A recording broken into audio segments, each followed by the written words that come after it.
खालसा मतलब प्योर, शुद्ध। ये कॉन्सेप्ट सारे रिलीजन में है। हिंदुइज्म में राम राज्य का कॉन्सेप्ट है, इस्लाम में इस्लामिक स्टेट का कॉन्सेप्ट है, सिखिज्म में खालसा का कॉन्सेप्ट है। तो जिस दिन गुरु गोविंद सिंह जैसा प्योर कोई सिख आ जाएगा, वो खुद ही राजा बन जाएगा। 1984 ਚ ਬਲੂ ਸਟਾਰ ਹੁੰਦਾ, ਤੁਹਾਨੂੰ ਲੱਗਦਾ ਸਿੱਖਾਂ ਦੇ ਮਨ ਦੇ ਅੰਦਰ ਉਸ ਤੋਂ ਬਾਅਦ ਇਸ ਮੁਲਕ ਪ੍ਰਤੀ ਇਹ ਫਰਕ आया कि शायद ਅਸੀਂ सेकंड सिटीजन है इस मुल्क के? असंतुष्टि तो वहां के युवा में दिखाई पड़ती है। उसको फिर से याद आता है कि यार हमारे साथ ऐसा हुआ वैसा हुआ, और 84 तो खैर लोग भुला ही नहीं पाते।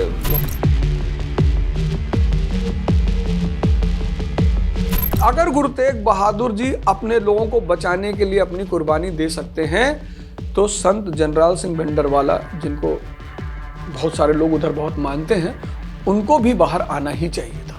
दरबार साहब तो उनको आना चाहिए था कि भाई ये कह रहे हो कि उन्होंने गोल्डन टेंपल तो बाहर आ जाना चाहिए। एकदम उनको सरकार के समक्ष आना चाहिए था। वो वहां से बाहर निकल आते कि हमारे किसी भी आदमी को आप टच नहीं करोगे, हम आ रहे हैं, तो शायद बहुत कुछ रोका जा सकता था।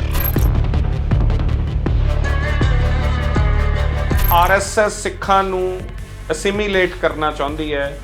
आरएसएस चाहती है कि सिख हिंदू का ही पार्ट बने। मैंने तो बड़े सारे सिखों को देखा, वो अंगूठी पहनते।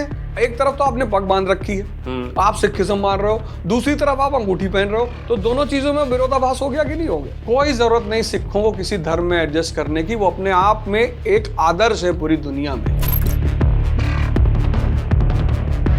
ਅੱਜ ਫਿਰ ਤੁਹਾਨੂੰ ਲੱਗ ਰਿਹਾ कि पंजाब च एक किते ना किते वो अग सुलग रही है दोबारा? तनाव का माहौल तो पंजाब में मुझे भी दिखाई पड़ता है कि आने वाले समय में, और ये तनाव जनता की वजह से नहीं होगा, ये तनाव होगा राजनीति की वजह से। आज जो पंजाब की स्थिति है वो कहीं ना कहीं थोड़ी सी गड़बड़ तो हो ही रही है। हिंदू मुसलमान दोनों को सिखों से सीखना चाहिए, सिखिज्म से सीखना चाहिए। इनको ये उद्देश्य बनाना चाहिए कि जैसे सिखों में, पंजाबियों में कोई उनके गुरुद्वारे के बाहर भीख नहीं मांगता, ऐसी सामाजिक व्यवस्था हम भी पैदा करेंगे कि हमारे मंदिर और मस्जिद के बाहर खड़े होकर कोई भीख ना मांगे। हम भी देना सीखें। आज के लोग कहते हैं अरे हम पढ़े लिखे लोग हैं, साइंटिफिक लोग हैं, हम धर्म को नहीं मानते। हाँ, तो भीख भी तो मांग रहे हो। इतना सारा पैसा होने के बाद लोग सुसाइड कर रहे हैं। सीसीडी के मालिक के पास कितना पैसा था भाई, लोगों का सपना है कि भैया हम किसी तरह 1 करोड़ रुपए कमा लें। वो 10,000 करोड़ रुपए का मालिक। तो जब मैं गुरु ग्रंथ, जब मैं हरमंदिर साहब पहली बार गया, मैं तो जाता ही रहता हूँ लगातार, तो जब मैं गोल्डन टेंपल पहली बार गया, तो जैसे मैं एंटर किया और एंटर करके लेफ्ट मुड़ा, जो दान काउंटर है वहाँ पे लिखा है यहाँ माया का दान करें। वहाँ ये नहीं लिखा है यहाँ पैसा का दान करें, वहाँ ऊपर बोर्ड है यहाँ माया का दान करें, क्योंकि पैसा कभी आनंद हो ही नहीं सकता।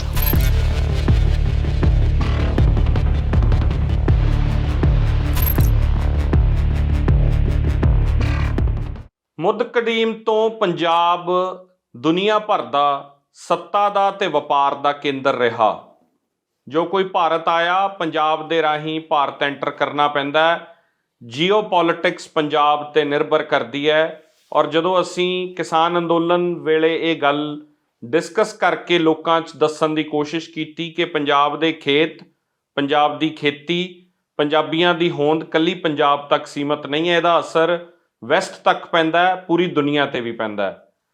ਅੱਜ ਪੰਜਾਬ ਨੂੰ ਸਮਝਣ ਦੀ ਕੋਸ਼ਿਸ਼ ਕਰਾਂਗੇ। ਦੇਸ਼ ਦਾ ਇੱਕ ਵੱਡਾ ਚਿਹਰਾ, ਵੱਡਾ ਨਾਂ ਅਵਧ ਓਝਾ ਸਰ, ਜਿਨ੍ਹਾਂ ਨੂੰ ਤੁਸੀਂ ਹਰ ਰੋਜ਼ ਸੁਣਦੇ ਹੋ, ਸਾਡੇ ਦਰਮਿਆਨ ਨੇ। ਬਹੁਤ ਸਵਾਗਤ ਹੈ ਸਰ।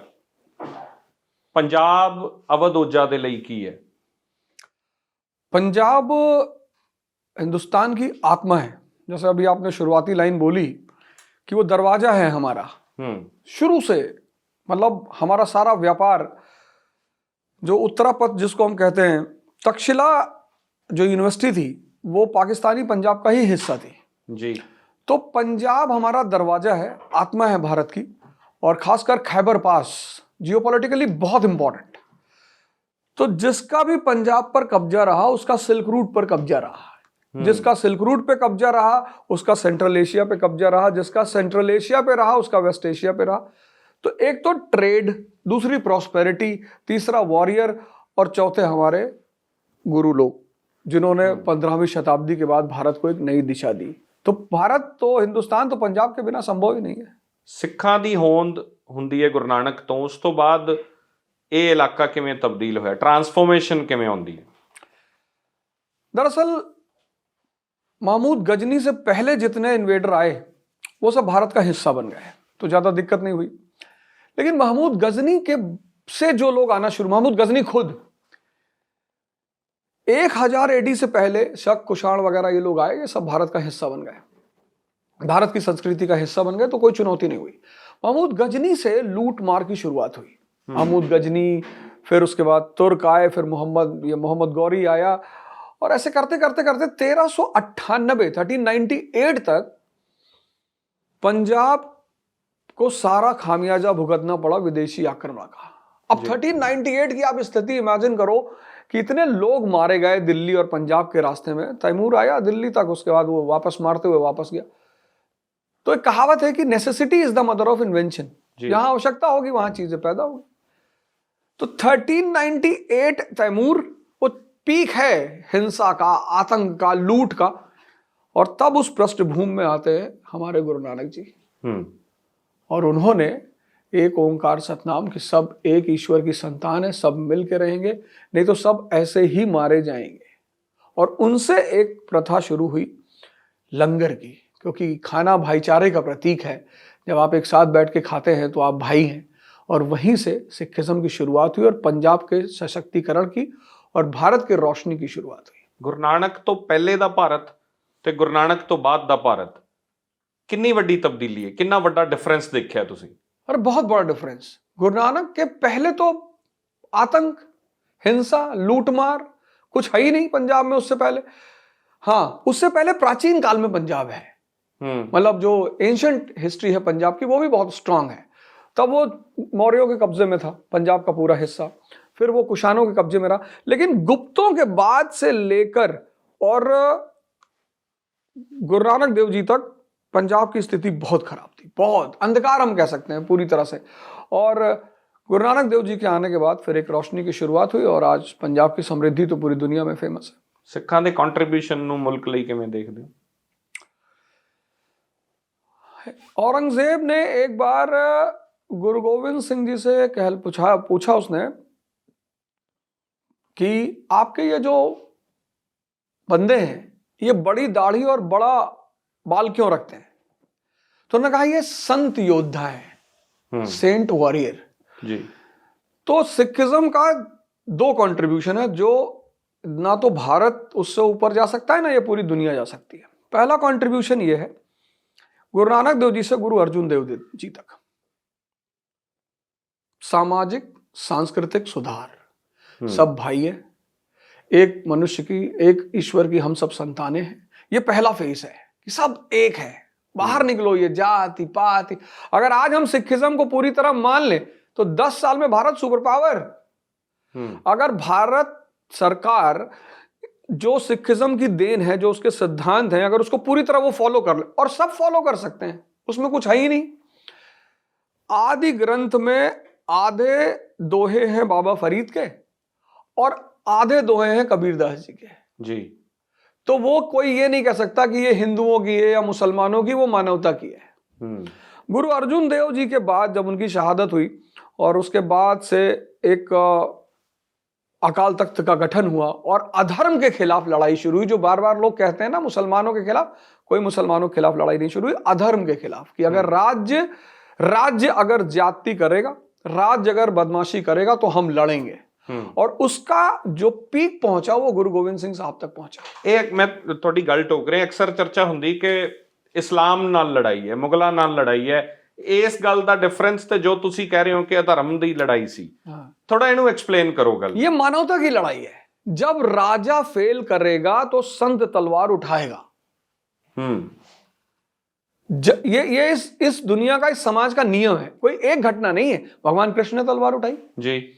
जब राजा फेल करेगा, जब दुनियावी राजा फेल करेंगे तो संतों को तलवार उठानी ही पड़ेगी। और संतों की तलवार किसी धर्म के लिए नहीं उठती कि हम मुसलमानों को मारेंगे, हम हिंदुओं को मारेंगे। तो वही मैं कह रहा था कि जब गुरु गोविंद सिंह जी से उसने पूछा कि आपके ये योद्धा ये क्या रखते हैं, दाढ़ी बाल? तो उन्होंने कहा ये संत योद्धा है, ये मानवता और धर्म की लड़ाई के लिए लड़ रहे हैं, इसलिए ये संत भी हैं और योद्धा भी हैं। तो सिख बेसिकली एक संत योद्धा है। और सिखों को भी ये बात समझनी चाहिए, उनका जो जिम्मेदारी है, उनकी जो दायित्व है दुनिया के प्रति। मैं तो बार बार क्लास में, जब भी मैं वाजीराम में क्लास लेता था या जहां भी लेता हूं, मैं कहता हूं यार पूरी दुनिया को सिखों से सीखनी चाहिए, मुझे एक सिख भिखारी लाके दिखाओ। जब वो कौम अपने आप को इतना उठा सकती है, आगे बढ़ा सकती है, पूरी दुनिया में तो बिजनेस पे उनका कब्जा है, आप कहीं भी चले आओ। मैं बंगला साहिब गुरुद्वारे ठंडक में जब जाता हूं तो वहां सब लाइन लगा के खड़े हैं कंबल लेने के लिए, खाना लेने के लिए, उसमें कोई सरदार नहीं है। ये जो इस देश के हिंदू हैं, मुसलमान हैं, इनको सिखों से सीखना चाहिए कि भैया तुम इतने प्रॉस्परस कैसे हो, कमाना जानते हैं, बांटना जानते हैं। तो जिस कौम को कमाना, अपनी मेहनत का कमाना और फिर अपनी मेहनत का बांटना, यहां लोग अपने भाई को नहीं खिला पा रहे, अपने परिवार में नहीं खिला पा रहे, अपने माँ बाप को ओल्ड एज होम में रख रहे हैं। तो अगर उस समाज का, उस धर्म का अध्ययन किया जाएगा तो बहुत सारी बातें बाहर निकल कर आएंगी। और सिखिज्म का सिद्धांत कि गुरु होना चाहिए, वही पूरा उनका जो बेसिक सिद्धांत है वो यही है कि हमारी आदि गुरु, आदि ग्रंथ वो फाइनल 11वीं गुरु है, लेकिन उसको एक्सप्लेन करने के लिए, समझाने के लिए, क्योंकि वो तत्व ज्ञान है, मेटाफिजिक्स है, वो हर आदमी नहीं समझ पाएगा, तो उसको समझाने के लिए एक फिजिकल गुरु सबको ढूंढना ही चाहिए। और अगर ऐसा हुआ भारत में तो हम अगले 10 साल में एक बहुत अच्छी स्थिति में पहुंच जाएंगे। 1984 ਚ ਬਲੂ ਸਟਾਰ ਹੁੰਦਾ ਹੈ, ਤੁਹਾਨੂੰ ਲੱਗਦਾ ਸਿੱਖਾਂ ਦੇ ਮਨ ਦੇ ਅੰਦਰ ਉਸ ਤੋਂ ਬਾਅਦ ਇਸ ਮੁਲਕ ਪ੍ਰਤੀ ਇਹ ਫਰਕ ਆਇਆ ਕਿ ਸ਼ਾਇਦ ਅਸੀਂ ਸੈਕੰਡ ਸਿਟੀਜ਼ਨ ਆ ਇਸ ਮੁਲਕ ਦੇ? ਗਲਾਂ 'ਚ ਟਾਇਰ ਪਾ ਕੇ ਜਿਸ ਤਰੀਕੇ ਨਾਲ ਮਾਰ ਦਿੱਤੇ ਗਏ, ਜੈਨੋਸਾਈਡ ਹੋਇਆ, ਉਹ ਇੱਕ ਬਹੁਤ ਵੱਡੀ ਘਟਨਾ ਸੀ ਸਿੱਖ ਤੇ ਇਸ ਮੁਲਕ ਦੇ ਰਿਲੇਸ਼ਨ ਦੀ। नहीं, वो तो बहुत बड़ी घटना थी, मतलब उस घटना से तो बिल्कुल इनकार नहीं किया जा सकता। और मैं उस वक्त खैर तमिलनाडु में था, मैं तो इधर था नहीं नॉर्थ में, लेकिन हमारे नॉर्थ में जो हमारे दोस्त थे वो ज़्यादातर लोग हमारे ही घर में थे। जैसे हमारे सुरेंद्र सिंह सलूजा, हमारे चाचा जी हैं दीप नारायण पांडे, वो अच्छे पॉलिटिकल लीडर थे, तो वो लोग दीप नारायण पांडे जी के घर में ही सारे लोग थे। और जिस तरह से 84 के दंगे हुए सिखों के खिलाफ, वो दंगों ने ये साबित किया कहीं ना कहीं, क्योंकि हत्यारा तो किसी कौम का है नहीं। मैं तो क्लास में कहता हूं कि भाई अगर सतवंत सिंह बेअंत सिंह ने इंदिरा गांधी को मारा तो आप मानते हैं कि सरदार सिखों ने इंदिरा गांधी को मारा, तो फिर राजीव गांधी को भी तो तमिलों ने मारा। उसके लिए तो खैर इस देश को रिपेंट करना ही चाहिए, हर आदमी को माफी मांगनी ही चाहिए और सरकार को भी उसमें। लेकिन उसमें एक पॉइंट बहुत प्यारा है, वो भी है गुरु तेग बहादुर जी से जब कहा गया, मैं गुरु तेग बहादुर जी का इंस्टेंस ले रहा हूं उससे, कि जब गुरु तेग बहादुर जी से कहा गया कि भाई आप अगर धर्म परिवर्तन के मामले में आगे आओगे तो हम आप पर कार्रवाई करेंगे, उन्होंने कुर्बानी दी अपनी। बिल्कुल ऐसे ही अगर गुरु तेग बहादुर जी अपने लोगों को बचाने के लिए अपनी कुर्बानी दे सकते हैं तो संत जनरल सिंह भिंडरवाला, जिनको बहुत सारे लोग उधर बहुत मानते हैं, उनको भी बाहर आना ही चाहिए था। दरबार साहब तो उनको आना चाहिए था कि भाई ये कह रहे हो कि उन्होंने गोल्डन टेंपल तो बाहर आ जाना चाहिए था। एकदम उनको सरकार के समक्ष आना चाहिए था, उनको दिल्ली आना चाहिए था। अगर वो बाहर आ जाते, वो वहां से बाहर निकल आते कि हमारे किसी भी आदमी को आप टच नहीं करोगे, हम आ रहे हैं, तो शायद बहुत कुछ रोका जा सकता था, शायद। तो एक पक्ष ने तो गलती की ही की, लेकिन दूसरे पक्ष ने यह गलती की कि उसे सरकार के आदेश को मानना चाहिए था। सरकार के आदेश को ना मानने का मतलब होता है कि आप सरकार से बड़े हो गए हो, आप सरकार से बड़ा ओहदा वो कर रहे हो। तो कांग्रेस ने वो एक मिस्टेक तो की ही थी, और कांग्रेस के साथ साथ इस देश के लोगों ने भी की थी, क्योंकि सिखों का योगदान कहाँ नहीं है, सेना में है, बिजनेस में है, व्यापार में है। और जब भी इस देश में कोई आपदा आती है, दुनिया में आती, मैं तो कहता हूँ दुनिया में आपदा आती, तो सिख सबसे पहले खड़े हो जाते हैं आके कि साहब हम ये काम कर रहे हैं, हम बांट रहे हैं, हम खाना दे रहे हैं, हम कपड़ा दे रहे हैं। तो आदमी को लगना चाहिए कि नहीं, हम जब परिवार में साथ में रहते हैं तो उसको लगना चाहिए कि ये मेरा भी परिवार है और लोग हमारे साथ भी खड़े हैं। ਤੁਹਾਡੇ ਮੁਤਾਬਿਕ ਸੰਤ ਜਰਨੈਲ ਸਿੰਘ ਭਿੰਡਰਾਂਵਾਲੇ ਦਾ ਰਾਈਜ਼ क्यों होया? अब राजनीति में अक्सर संत आ जाते हैं, उन्हें नहीं आना चाहिए। मैं तो कई सारे संतों का नाम नहीं लूंगा जो आधुनिक भारत में भी राजनीति में हैं, संतों को सीकरी से क्या काम। बड़ी कहावत है कि संतां ਨੂੰ सीकरी से क्या काम, मतलब हम राजनीति में क्यों हिंदुइज्म च भी ट्रेंड आया ਹੁਣ ਤਾਂ ਮੌਜੂਦਾ ਪੋਲਿਟਿਕਸ ਚ ਤਾਂ ਕਿੰਨੇ ਹੀ ਸੰਤ, योगी साहब भी ਤਾਂ ਸੰਤ ਸੀਗੇ ਤੇ ਉਹ पॉलिटिक्स ਚ ਆਉਂਦੇ ਆ, और बहुत सारे आ रहे हैं। नहीं, योगी जी को तो फिर वही करना पड़ा, योगी जी को तलवार फिर उठानी पड़ी क्योंकि दुनियावी शासक फेल हो गए, तो अब वो अपनी संत वाली योद्धा वाली भूमिका अदा कर रहे हैं। ਮੌਜੂਦਾ ਪੰਜਾਬ ਦੇ ਹਾਲਾਤ ਕਿਵੇਂ ਦੇਖਦੇ ਹੋ? ਉਹ ਦੌਰ, ਫਿਰ ਉਸ ਤੋਂ ਬਾਅਦ ਇੱਕ ਲੰਬਾ ਦੌਰ ਰਿਹਾ ਜਦੋਂ ਪੰਜਾਬ 'ਚ ਲਹਿਰ ਰਹੀ, ਹਥਿਆਰਬੰਦ ਲਹਿਰ, ਫਿਰ ਇੱਕ ਸਮਾਂ ਆਉਂਦਾ ਹੈ ਪ੍ਰਕਾਸ਼ ਸਿੰਘ ਬਾਦਲ ਔਰ ਕੈਪਟਨ ਅਮਰਿੰਦਰ ਸਿੰਘ ਦਾ। ਅੱਜ ਫਿਰ ਤੁਹਾਨੂੰ ਲੱਗ ਰਿਹਾ ਕਿ ਪੰਜਾਬ 'ਚ ਇੱਕ किते ना किते वो अग सुलग रही है दोबारा? नहीं, इससे पहले मैं एक बात ये कहना चाहूंगा कि पंजाब में जो भी अराजकता पैदा हुई उसको पंजाबियों ने ही दबाया। सबसे बड़ी बात ये है, ऐसा नहीं कि बाहर के लोगों ने उसे जाके दबाया। पंजाब में अगर अराजकता पैदा हुई तो सिखों ने, पंजाबियों ने ही उसको कंट्रोल किया, उन्होंने ही उसको नियंत्रण लिया, उन्होंने फिर अपनी देशभक्ति साबित की कि ठीक है यार, कोई बात नहीं, हम इस रास्ते पर नहीं जाएंगे। आज जो पंजाब की स्थिति है वो कहीं ना कहीं थोड़ी सी गड़बड़ तो हो ही रही है। एक तो नशा सबसे ज्यादा बढ़ रहा है बच्चों के लिए, और एक तनाव का माहौल तो पंजाब में मुझे भी दिखाई पड़ता है कि आने वाले समय में, और यह तनाव जनता की वजह से नहीं होगा, यह तनाव होगा राजनीति की वजह से, क्योंकि सबको, हाँ बिल्कुल, कहीं ना कहीं हर आदमी को उस सोने के कटोरे पर अपने आप को कब्जा रखना है, तो राजनीति के चक्कर में वहां का माहौल गड़बड़ाएगा और उसका शिकार वहां की जनता होगी। ਤੁਹਾਡੀ अंडरस्टैंडिंग की है? नजर आ रहा है कुछ नियर फ्यूचर कुछ ਵੱਡਾ नजर आ रहा है ਤੁਹਾਨੂੰ? नहीं, मुझे ऐसा लगता है जैसे मैं पंजाब जाता हूँ, चंडीगढ़ जाता हूँ, लुधियाना जाता हूँ, तो एक असंतुष्टि तो वहां के युवा में दिखाई पड़ती है।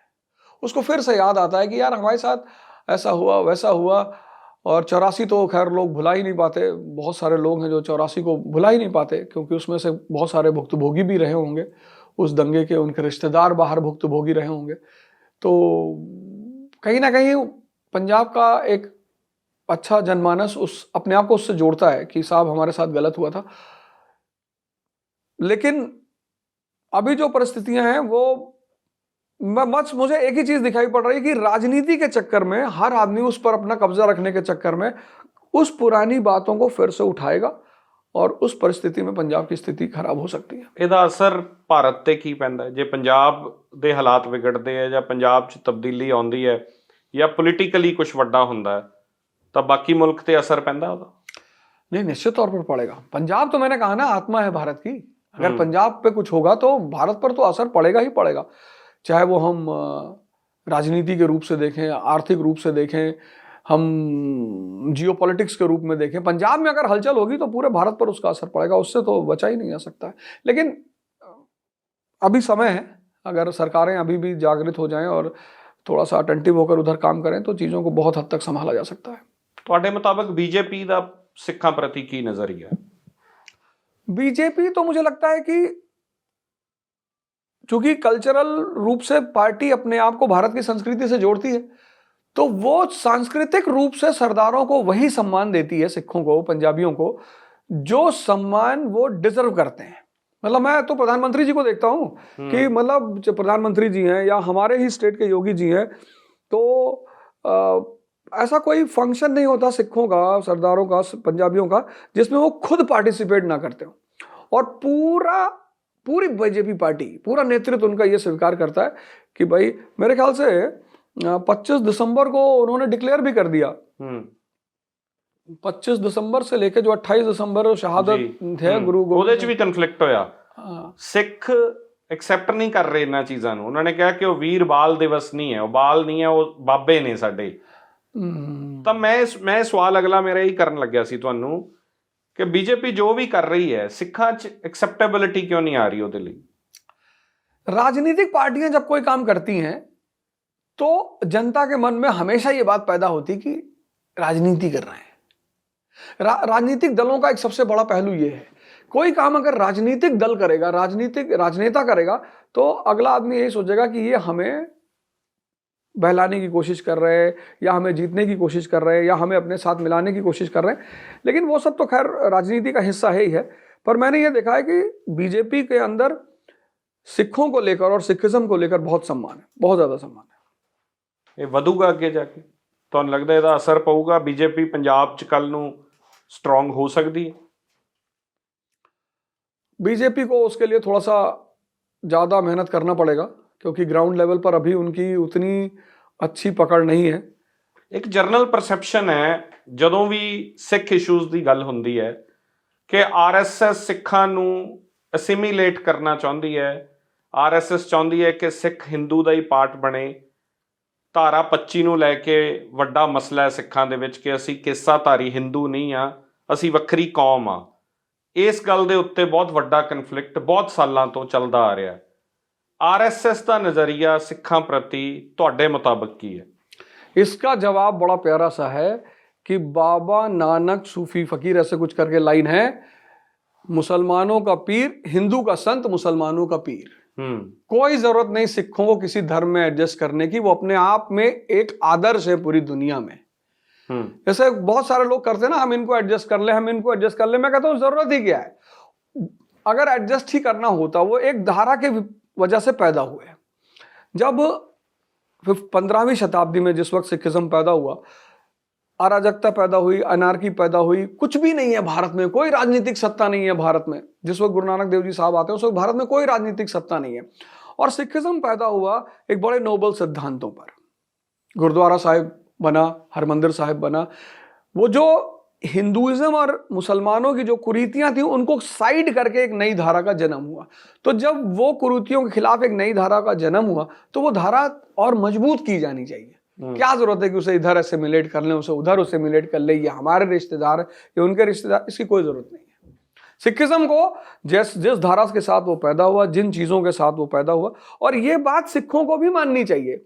मैंने तो बड़े सारे सिखों को देखा वो अंगूठी पहनते, नहीं पानी चाहिए। बिल्कुल। अरे गुरु हमारा कह रहा है कि भाई हुक्म, गुरु नानक देव जी का जो कई सारे शब्द उन्होंने इस्तेमाल किए उसमें से एक वर्ड है हुक्म, कि सब कुछ हुक्म है जी। परमात्मा की महिमा है, फिर उस महिमा को कौन बदलेगा?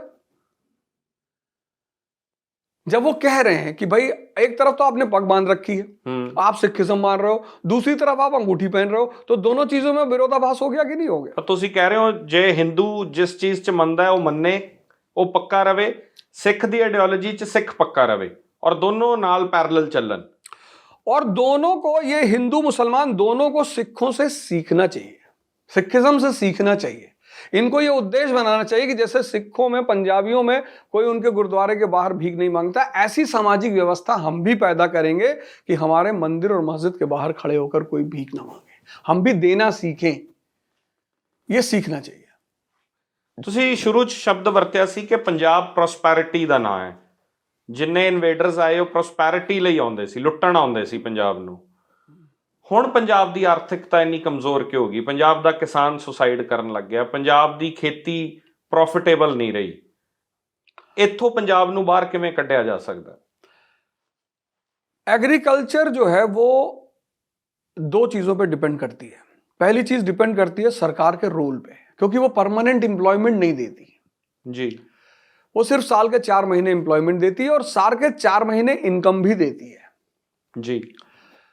अब जितने भी, और भारत एक एग्रीकल्चरल कंट्री है, मौर्य साम्राज्य ने क्या किया, और एग्रीकल्चर हमारी बेस है, फंडामेंटल है, फाउंडेशन है।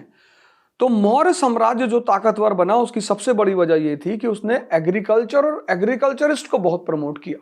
और किसानों को 3 चीज से बचाया जाता है। एक तो मनी लेंडर से बचाया जाता है, क्योंकि भाई उसके पास पैसे का सोर्स नहीं है, तो वो पैसा लेने के लिए फाइनली भागेगा मनी लेंडर के पास। भाई किसान है, उसकी बीवी बीमार हो गई, तो जब तक वो बैंक से लोन पास कराएगा तब तक तो बीवी उसकी मर जाएगी।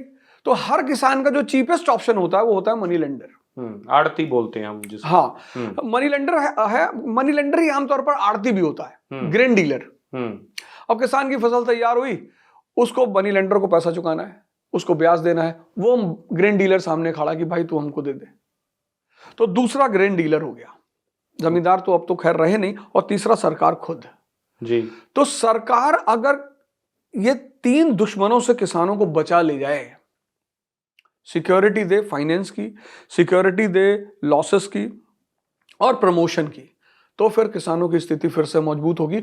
और सरकार को ऐसा करना चाहिए, एग्रीकल्चर के साथ साथ जो सबसे प्लस पॉइंट ये है कि हम उसको एक सब्सिडियरी बिजनेस भी बना सकते हैं। बहुत सारी फसलें हैं, हम डायरेक्ट फसलें ही क्यों बेचते हैं, हम छोटी छोटी यूनिट्स, जो अच्छे लैंड होल्डर्स किसान हैं, हम छोटी छोटी प्रोडक्शन यूनिट्स भी बना सकते हैं।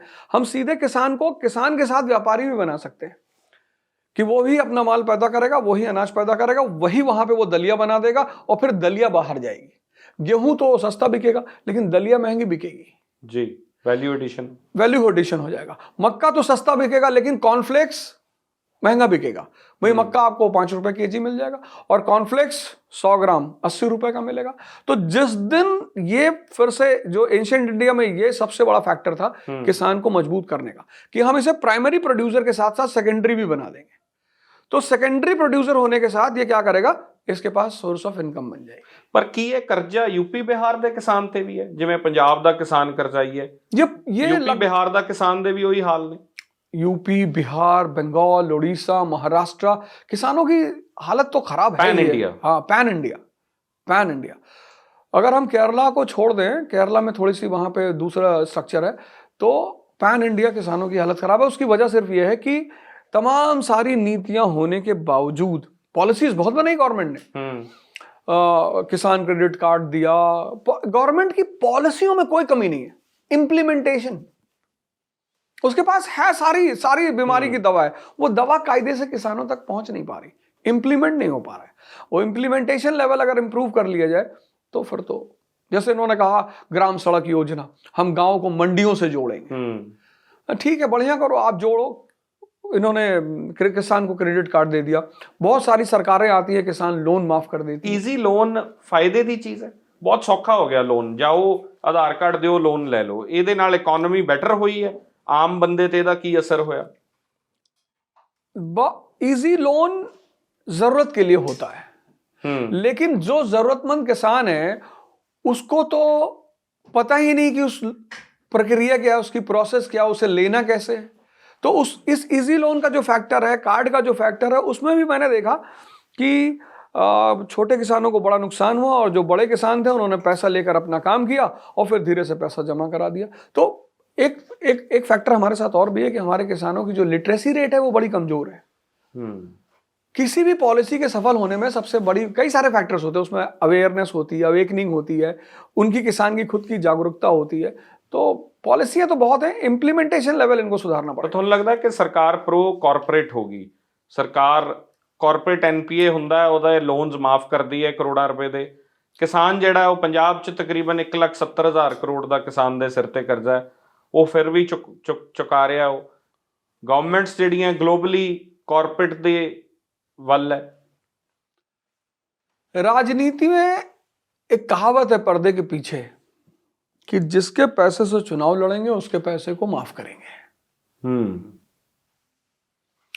1757 में ईस्ट इंडिया कंपनी ने बंगाल, बिहार, उड़ीसा पे कब्जा कर लिया और 1750 में इंडस्ट्रियल रेवोल्यूशन हो गया। तो वो जो प्रोड्यूसर्स, मैन्युफैक्चरर्स पैदा हुए ब्रिटेन में, उन्होंने ब्रिटिश पार्लियामेंट को पैसा देना शुरू किया, कहा ये बाजार खोलो भारत की, हमको चाहिए। तो 1813 में जो चार्टर एक्ट आया उसमें ईस्ट इंडिया कंपनी की मोनोपोली खत्म कर दी गई। तो पूरी दुनिया में राजनीति का एक बहुत बड़ा पार्ट है, पर ये पर्दे के पीछे का पार्ट है। जैसे एक इलेक्शन में कार्यकर्ता का क्या होता है, फिजिकल कंट्रीब्यूशन होता है, तो उसको जीतने के बाद नेता मिठाई ही खिलाता है, फिजिकल कंट्रीब्यूशन ही देता है, गले लगाता है और कहता है ये मेरी जीत नहीं है, ये तेरी जीत है, ये डब्बे मिठाई ले और जा। लेकिन जिसने उस चुनाव में फंड किया है पीछे से, वो तो कभी चुनाव में आएगा नहीं। इंडिया के पब्लिक को समझना चाहिए कि अपने नेता से, जो आपके यहाँ इलेक्शन लड़ रहा है, मैं इस मंच से एक बात कहना चाहूंगा, अगर ये देश चाहता है कि बचे, इस देश की जनता चाहती है कि बचे, तो अच्छे लोगों को चुनाव लड़ने के लिए प्रेरित करे और उनको 10, 20, 50, 100 जितनी उनकी औकात हो उनको जाके दे, उनसे लेना। ये इस देश के पॉलिटिकल सिस्टम की सबसे बड़ी खराबी है। जो भी आदमी 100 करोड़ रुपया खर्चा करके चुनाव जीतेगा, वो कम से कम 5 साल में अपना 200 करोड़ भी तो निकालेगा। अपना 100 करोड़ निकालेगा, फिर अगले चुनाव का खर्चा निकालेगा। तो इस देश की जनता को यह समझना चाहिए कि ये जो नेता हैं, पॉलिटिशियन हैं, ये हमारे प्रतिनिधि हैं। और जिस दिन इस देश की संसद में दोबारा जयप्रकाश नारायण, राम मनोहर लोहिया, सरदार पटेल, डॉक्टर BR अम्बेडकर, जब ये लोग फिर से पहुंचेंगे, जिनको पब्लिक की, डॉक्टर अम्बेडकर को क्या जरूरत थी जनता की सेवा करने की? वो आदमी इतना पढ़ा लिखा आलिम आदमी, उसको क्या जरूरत थी यहां आने की? Ram Manohar Lohia PhD in economy from Berlin university, क्या जरूरत थी कांग्रेस के ऑफिस में जाके उसके मेज पे सोने की? लेकिन ये सारे ऐसे लोग थे तो जिनको एक जज्बा था कि मुझे जनता की सेवा करना है और अपने राष्ट्र को आगे बढ़ाना है। तो अब इस देश की सारी चुनौती इस देश की जनता पे है। 24 का इलेक्शन आ रहा है, जनता को चाहिए, हर शहर की सिविल सोसाइटी को चाहिए, अपने में से एक आदमी चुने जो उन्हें लगता है कि पब्लिक फंड करे। वो सिख हो, मुसलमान हो, सरदार हो, पंजाबी हो, दलित हो, ब्राह्मण हो, पर वो ऐसा चेहरा हो जिसपे उस, जैसे लुधियाना है तो लुधियाना की सिविल सोसाइटी एक आदमी को बाहर निकाले कि भाई आपको कोई पार्टी टिकट नहीं देगी, हम लड़ाएंगे आपको, हम सारा पैसा देंगे, हम गली गली और घर घर जाकर आपके लिए वोट मांगेंगे। प्रैक्टिकली पॉसिबल है? कल बिल्कुल पॉसिबल है। बचाना है तो करना पड़ेगा भाई। बहुत सारे लोग जब बीमारियां हो जाती हैं तो कई सारी ऐसी चीजें हैं जो नहीं खाना चाहते, नीम नहीं खाना चाहते, खाते हैं। तो आज कहीं से तो शुरुआत होगी। तो कह रहे हो संसद ਨੂੰ साफ करना पड़ेगा? करना ही पड़ेगा। गंदगी है, गंदगी थोड़ी बहुत तो है ही है, और वो जनता की वजह से ये पैसा लेती है। तो जिनके पास पैसा है, जो पैसा से बाहुबली हैं, वो समझते हैं यार जाके टिकट खरीद लेंगे। यहाँ तो लोगों ਨੂੰ ਤਾਂ फ्री भी चाहिए। वो कहते फ्री बिजली ਦਿਓ, फ्री पानी ਦਿਓ। किसान कहता 6000 रुपया मोदी जी दे रहे हैं, बहुत वधिया, वाह, मनरेगा के तहत मैनू काम मिल रहा है, बहुत वधिया हो रहा है। इस दुनिया में फ्री कुछ भी नहीं है। माँ बाप हमें पालते पोसते हैं, बड़ा करते हैं, लेकिन कहीं ना कहीं उनके दिल में एक तमन्ना है कि ये हमारे बुढ़ापे के इंश्योरेंस है। इस दुनिया में फ्री कुछ होता ही नहीं, है ही नहीं। ये जो एक शब्द है फ्री, ये सुनने में बहुत अच्छा लगता है, और जिसको भी फ्री की आदत पड़ी, जिसको हम अपने देश में बड़ा प्यारा वर्ड कहते हैं हरामखोरी की आदत पड़ी, फिर वो व्यक्ति बर्बाद हुआ, वो परिवार बर्बाद हुआ, समाज बर्बाद हुआ, देश बर्बाद हुआ। हर आदमी को अपना अपना हिस्सा देना ही पड़ेगा। आज नहीं देना पड़ेगा, कल देना पड़ेगा। इन्नी अवेयरनेस है लोगों च कि वो इतना कंट्रीब्यूट कर सकन? अवेयरनेस है लोगों में, बहुत सारे लोग करना भी चाहते हैं, लेकिन बस एक सबसे बड़ा पॉइंट ये होता है ना कि एक आदमी उठा साबरमती से पैदल चलने के लिए दांडी, मोहनदास करमचंद गांधी, तो अब लोगों को लगा कि अच्छा तुम 377 किलोमीटर पैदल चलोगे, लेकिन जब वो आदमी चला तो उस आदमी के पीछे फिर हजारों लोग चले। अभी एक लड़का है राजस्थान में, रविंदर सिंह भाटी, इंडिपेंडेंट चुनाव जीता उसने, जनता ने जिताया ना। कितना बड़ा एग्जाम्पल है, जनता के लिए काम करता था। कोई, मैं तो व्यक्तिगत तौर पे उसे नहीं जानता, मैंने तो सिर्फ सुना उसके बारे में कि वो कोई भी पब्लिक उसके पास आए वो उसके साथ चल दे। सारी जनता का उसने काम किया 5 साल में। क्या जनता ने सम्मान किया उस लड़के का? उसको उठाकर बिठा दिया। उसको ना बीजेपी ने टिकट दिया, ना कांग्रेस ने टिकट दिया। उसने, जनता ने कोई बात नहीं, हम तेरे साथ हैं, तुझे टिकट की क्या जरूरत है।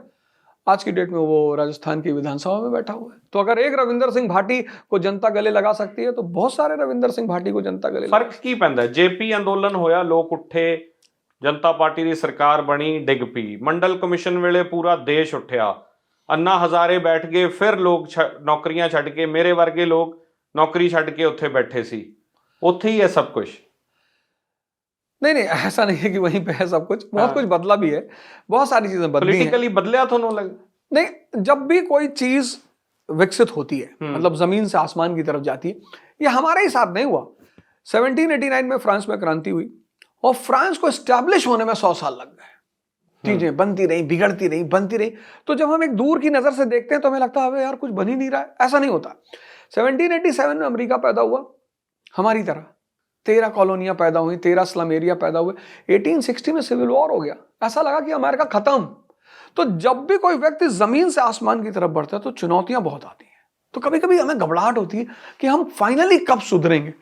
वो जो फाइनली सुधरने का कॉन्सेप्ट है, उसका ये मुद्दा रहेगा कि जिस दिन ये देश एप्पल और वन प्लस को रिप्लेस करके कोई प्रोडक्ट बनाएगा, बस वो उस देश का विकास की असली शुरुआत होगी। मतलब इकोनॉमी का बेसिक रिफॉर्म्स की इस वक्त बहुत जरूरत है। एग्रीकल्चर रिफॉर्म्स की जरूरत है और इंडस्ट्रियलाइजेशन की। हमारा आधा से ज्यादा पैसा तो एप्पल खरीदने में चला था, हर साल वो एक मॉडल भेज देता। पूरा देश लगे जाता, पूरा देश। एक मीम बना कि किडनी बेच दो पर एप्पल खरीदना है। 2 बजे रात में लोग लाइनों में खड़े हैं। दुबई मॉल में धक्का मुक्की हो गई, 2 लोग बेहोश हो गए। अरे ऐसा क्या रखा है उस फोन में? तो जिस दिन भारत वो उस लेवल पे आएगा कि उसके प्रोडक्ट्स भारत में पूरी दुनिया में, और इस 1 अरब 50 करोड़ तो हम ही है। ਅਸੀਂ ਤਾਂ ਕਹਿ ਰਹੇ ਹਾਂ ਕਿ ਐਪਲ ਪ੍ਰੋਡਕਸ਼ਨ ਇੰਡੀਆ 'ਚ ਕਰੇ, ਅਸੀਂ ਕਹਿ ਰਹੇ ਹਾਂ ਟੈਸਲਾ ਆ ਕੇ ਪ੍ਰੋਡਕਸ਼ਨ ਇੱਥੇ ਕਰੇ। ਅਸੀਂ ਇਹ ਤਾਂ ਕਹਿ नहीं रहे ਅਸੀਂ ਬਣਾਵਾਂਗੇ ਟੈਸਲਾ ਦੇ ਬਰਾबर, ਅਸੀਂ एलन मस्क कदों पैदा करांगे? नहीं, यहाँ पे उसकी भी एक वजह है। यहाँ का लड़का, मैं जितने लोगों से मिलता हूं, ज्यादातर युवा यहाँ के नौकरी करना चाहते हैं।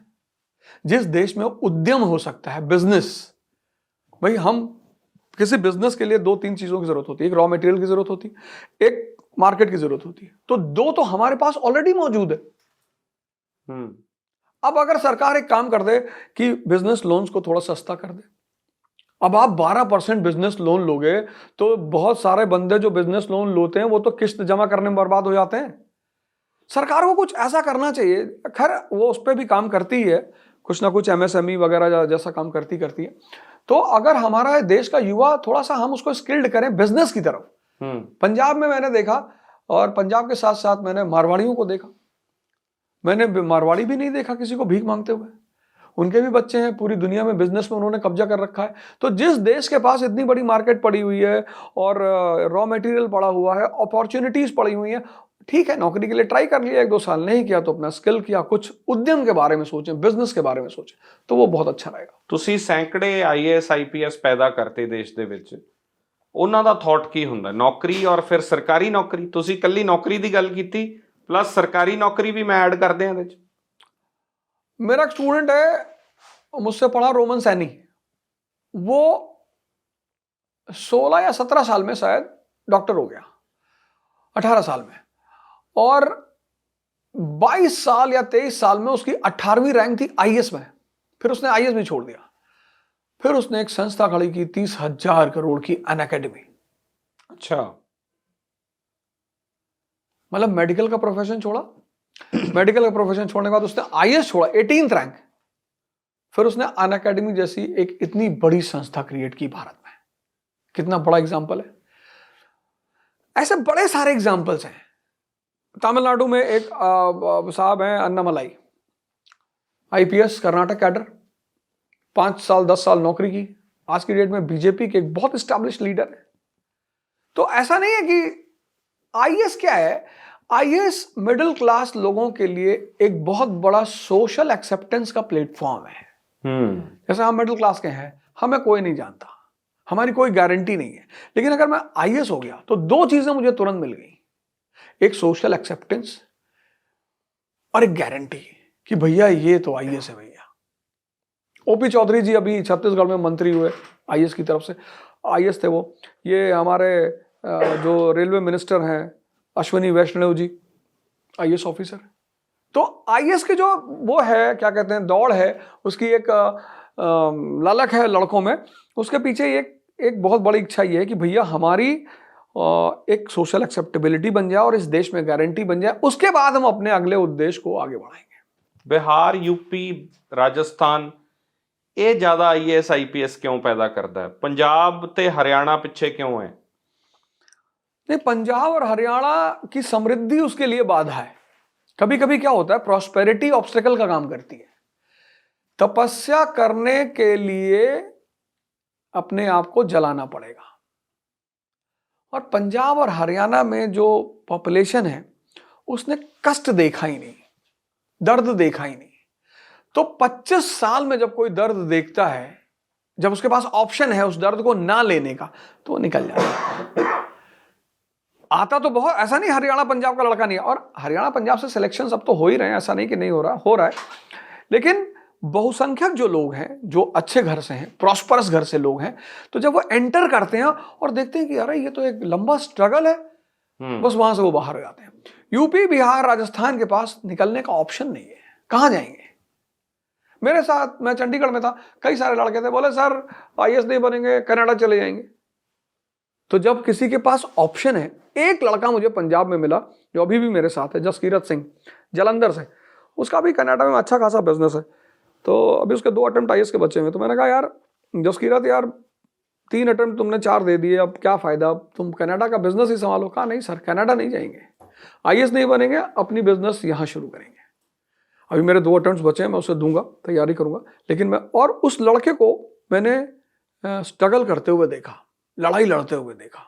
ਸਭ ਤੋਂ ਜ਼ਿਆਦਾ ਅੱਗ ਕਿਹਦੇ ਚ ਦੇਖੀ ਹੈ ਤੁਸੀਂ? ਮਤਲਬ ਮੈਂ ਸਟੇਟ ਵਾਈਜ਼ ਪੁੱਛ ਰਿਹਾ, ਕਿਹੜੇ ਨੌਜਵਾਨ ਨੇ ਜਿਨ੍ਹਾਂ ਚ ਮਰਨ ਦੀ ਜਨੂਨ ਦੀ ਅੱਗ ਹੈ ਕਿ ਅਸੀਂ ਬਣਨਾ ਹੈ, ਨਹੀਂ ਤਾਂ ਕਰ ਨਹੀਂ ਜਾਣਾ? बिहार और यूपी, उनका तो ये है कि जाना ही नहीं। कहां जाएंगे पीछे? वैसे तो जाने का तो ऑप्शन अगर हो तो कोई भी जाए, लेकिन ऑप्शन ही नहीं है, जा ही नहीं सकते। चंडीगढ़ की लाइफ छोड़ के कौन जाएगा बाहर? जो आदमी, मेरे एक मित्र हैं, उनकी बेटी ने कहा अपने पिताजी से कि पापा जी तुम कितने भी अरबपति हो बाहर, मैं चंडीगढ़ के बाहर, पंजाब के बाहर शादी नहीं करूंगी। तो चंडीगढ़ छोड़ने को कोई तैयार नहीं है। कनाडा तो खैर ज्यादा बड़ी चीज हो गई, चंडीगढ़ छोड़ने को तैयार नहीं। तो पंजाब और हरियाणा के पास एक ऑप्शन होता है कि पीछे चले जाएंगे, इधर चले जाएंगे, ये कर लेंगे, वो कर लेंगे। यूपी और बिहार के पास कोई ऑप्शन नहीं है। ਕੁਝ ਪਰਸਨਲ ਸਵਾਲ ਤੁਹਾਨੂੰ ਕਰਨੇ ਆ, ਉਸ ਤੋਂ ਪਹਿਲਾਂ ਪੰਜਾਬ ਬਾਰੇ ਇੱਕ ਆਖਰੀ ਸਵਾਲ ਕਰ ਰਿਹਾ। ਖਾਲਿਸਤਾਨ ਬਾਰੇ ਤੁਹਾਡਾ ਕੀ ਥਾਟ ਹੈ? ਕਿ ਇਹ ਪ੍ਰੈਕਟੀਕਲੀ ਐਗਜ਼ਿਸਟ ਕਰ ਰਿਹਾ ਹੈ ਆਈਡੀਆ, ਜਾਂ ਤੁਹਾਨੂੰ ਲੱਗਦਾ ਹੈ ਕਿ ਸਿਰਫ ਪੋਲੀਟੀਕਲ ਔਰ ਪੰਜਾਬ ਤੋਂ ਬਾਹਰ ਬੈਠੇ ਲੋਕਾਂ ਦਾ ਇਹ ਆਈਡੀਆ ਹੈ? खालसा मतलब प्योर, शुद्ध। ये कॉन्सेप्ट सारे रिलीजन में है। हिंदुइज्म में राम राज्य का कॉन्सेप्ट है, इस्लाम में इस्लामिक स्टेट का कॉन्सेप्ट है, सिखिज्म में खालसा का कॉन्सेप्ट है। तो जिस दिन गुरु गोविंद सिंह जैसा प्योर कोई सिख आ जाएगा, वो खुद ही राजा बन जाएगा।